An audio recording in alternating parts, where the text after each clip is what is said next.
नमस्कार, सुस्वागतम, शुभम भवतु. थोडक्यात आणि महत्त्वाचे मध्ये आपल्या सगळ्यांचंच स्वागत. तृतीय वर्ष कला शाखा मराठी वाङ्मय अर्थात मराठी साहित्य हा विषय. सत्र 5वे, अभ्यासपत्रिका क्रमांक 6 साहित्य आणि समाज या अभ्यासपत्रिकेचा आज आपण अभ्यास करणार आहोत. अभ्यासपत्रिका क्रमांक 6 आणि अभ्यासपत्रिका क्रमांक 9 या दोन अभ्यासपत्रिका या प्रकल्पासाठी राखून ठेवलेल्या आहेत. अर्थात ह्या अभ्यासपत्रिकेमध्ये 80 गुणांची प्रश्नपत्रिका आणि 20 गुणांची प्रकल्प पुस्तिका आपल्याला सादर करावी लागते. त्यामुळे या अभ्यासपत्रिकेमध्ये एकूण 3 घटक महत्त्वाचे असतात. साहित्य आणि समाज याचा सैद्धांतिक परिचय हा या अभ्यासपत्रिकेतला महत्त्वपूर्ण घटक आहे. या व्यतिरिक्त 2 घटक म्हणजे 2 साहित्यकृतींचा आपल्याला अभ्यास करावा लागतो. त्यामुळे आपल्याला साहित्य आणि समाज यांच्या सैद्धांतिक परिचयाचा परिपूर्णपणे विचार करणं गरजेचं आहे.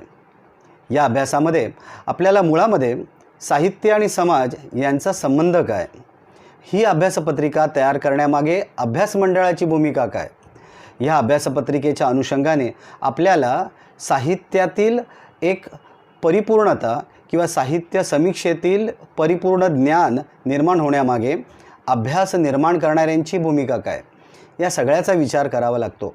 कारण त्यामुळेच आपल्याला ही अभ्यासपत्रिका सखोलपणे नेमकेपणाने समजून घेता येते. साहित्य आणि समाज यांचे नातेसंबंध अभ्यासण्यापूर्वी आपल्याला आपल्या अभ्यास प्रक्रियेतील आपले स्थान समजून घ्यावे लागते. त्याचे कारण असे आहे की पूर्णपणे शून्यवत होऊन हा अभ्यासक्रम समजून घेता येत नाही.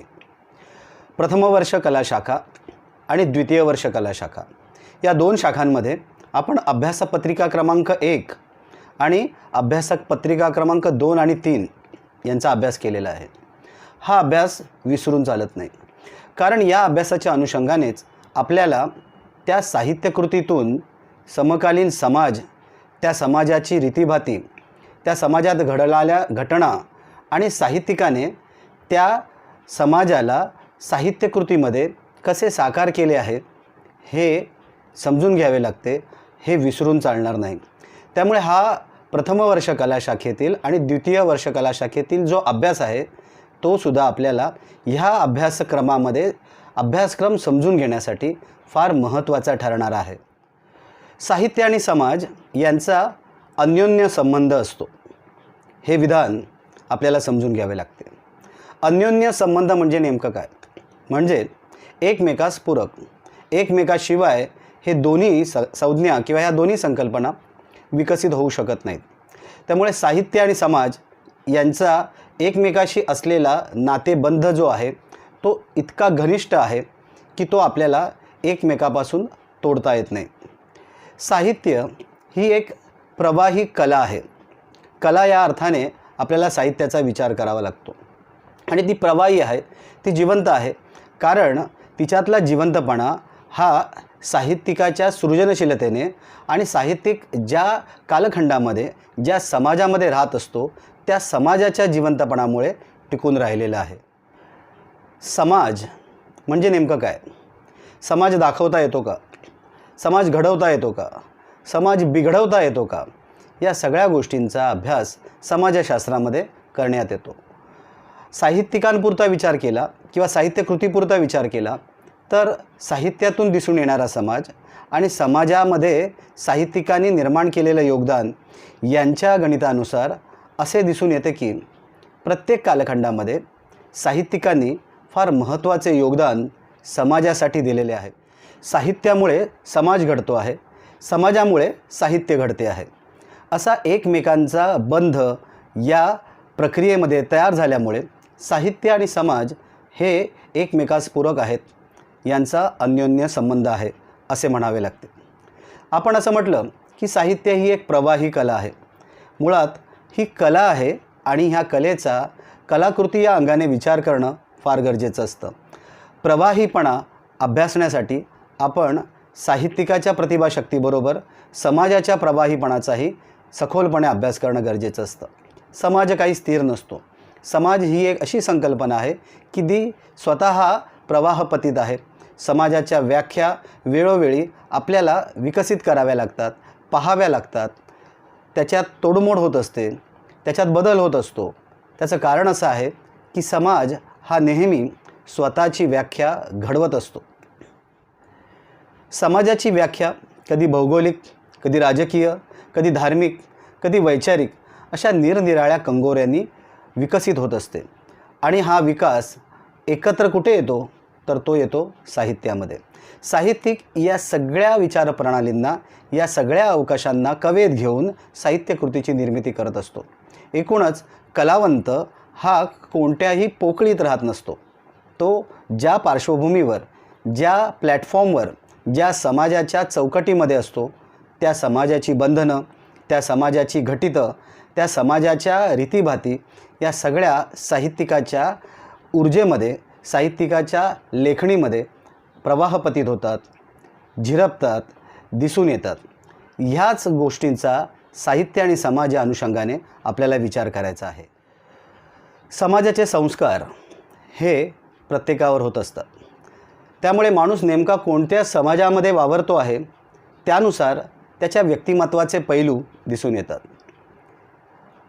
समाजाचे हे संस्कार कालांतराने संस्कृतीचे रूप धारण करतात.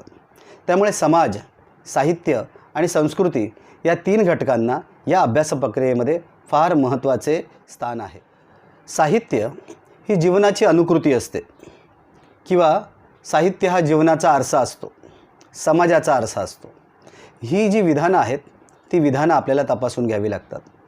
त्याचे कारण असे आहे की आरसा ही आपली हुबेहूब प्रतिकृती साकार करत असतो, परंतु ती जशीच्या तशी नसते. ती विरुद्ध, उलट स्वरूपाची असते. आता हा उलट किंवा हा विरुद्ध हा शब्दसुद्धा इथे थोडासा तोकडा किंवा अपुरा पडतो. आरशामध्ये दिसलेलं आपलं प्रतिबिंब हे आपलं हुबेहूब नसतं. त्यामध्ये असलेला जो आरशाचा स्वतःचा अवकाश आहे त्या अवकाशामुळे ते वेगळ्या स्वरूपात धारण होतं. समाज आणि साहित्य यामध्ये असलेला हा जो आरसा आहे तो फार महत्त्वाचा आहे. हा आरसा जो आहे तो लेखकाच्या व्यक्तिमत्वानुसार, लेखकाच्या दृष्टिकोनानुसार, एकूणच लेखकाचा समाजाकडे पाहण्याच्या भूमिकेनुसार घडत असतो. त्यामुळे साहित्य हा जीवनाचा, साहित्य हा समाजाचा आरसा आहे असं म्हणताना आपल्याला यामध्ये लेखक समजून घ्यावा लागतो. मानवी संस्कृती ही समृद्ध आहे, संपन्न आहे, सतत प्रगतिशील आहे.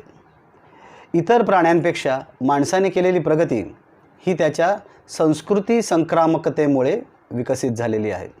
एका पिढीकडून दुसऱ्या पिढीकडे ज्ञान दिल्यामुळे आणि दुसऱ्या पिढीने ते ज्ञान ग्रहण करत असताना स्वतःच्या ज्ञानकक्षा वाढवल्यामुळे आज आपण इथपर्यंत प्रवास केलेला आहे.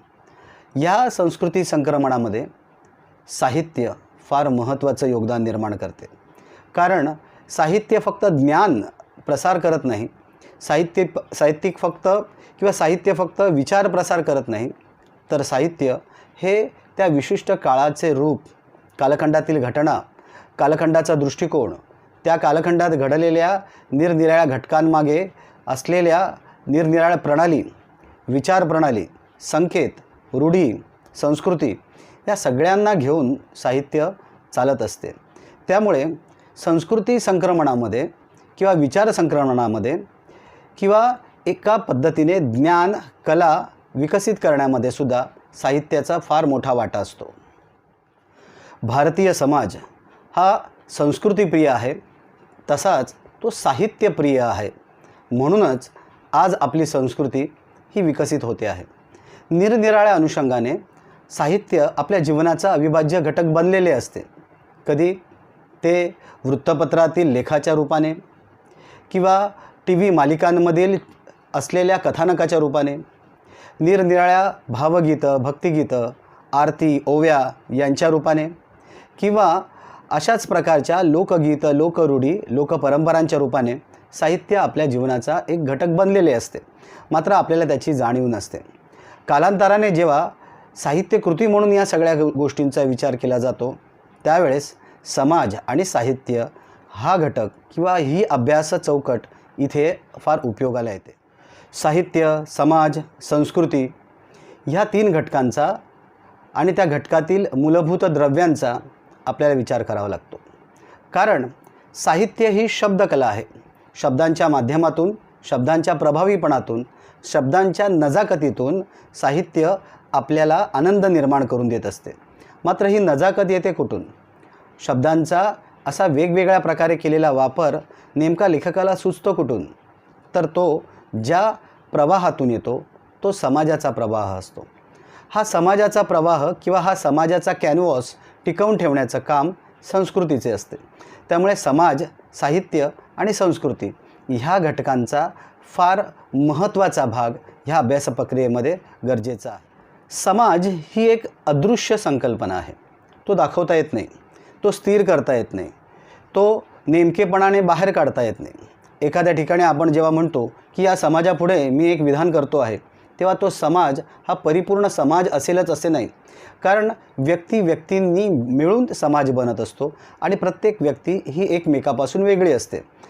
त्यामुळे प्रत्येक व्यक्तीची मानसिकता ही भिन्न असल्यामुळे समाज नेमकेपणाने एकवटून आपल्याला मांडणी करून दाखवता येत नाही. समाजाचं नेतृत्व संस्कृती करीत असते आणि संस्कृती ही आपल्याला दिसते. भौतिक आणि अभौतिक स्वरूपात तिचे रूप टिकवून ठेवलेले असते. त्यामुळे ही भौतिक संस्कृती जी आपल्याला साध्या डोळ्यांनी दिसते, त्या आधारे आपण समाजाचं निरीक्षण, समाजाचं नेतृत्व किंवा समाजाची व्याख्या करीत असतो. नेमकी संस्कृती दिसते कशी? ही संस्कृती असते खाद्य संस्कृती, पेहराव करण्याची संस्कृती, भाषिक संस्कृती, वैचारिक संस्कृती, धार्मिक संस्कृती, कर्मकांडांची संस्कृती, रूढी परंपरांची संस्कृती, अंधश्रद्धेची संस्कृती. ज्या ज्या समाजामध्ये या सगळ्या गोष्टी आपल्याला दिसतात ती संस्कृती असते. ती संस्कृती त्या समाजाचे नेतृत्व करत असते. त्यामुळे भौतिक आणि अभौतिक संस्कृती ही समाजाचे मूलभूत द्रव्य आहे. यातील अभौतिक संस्कृती मात्र साध्या डोळ्यांनी दिसत नसली तरी त्याची जाणीव होत असते. यामध्ये आपण श्रद्धा, अंधश्रद्धा, भक्ती किंवा काही वैचारिक बैठका यांचा विचार करू शकतो. त्यामुळे भौतिक आणि अभौतिक संस्कृती ही ह्या अभ्यास प्रक्रियेमध्ये सुद्धा फार महत्त्वाची असते. साहित्य समाजसापेक्ष असते. साहित्याची स्वतःची एक संस्कृती असते. यामध्ये अभिजाततावाद, वास्तवतावाद, अतिवास्तवतावाद, अस्तित्ववाद अशा वादांची एक मालिका किंवा या वादांच्या चौकटी तयार होतात. साहित्य हे संस्कृती संक्रामक असते, ते समाज घडविणारे असते. या सगळ्या विधानांचा आपल्याला या अभ्यास प्रक्रियेमध्ये विचार करावा लागतो.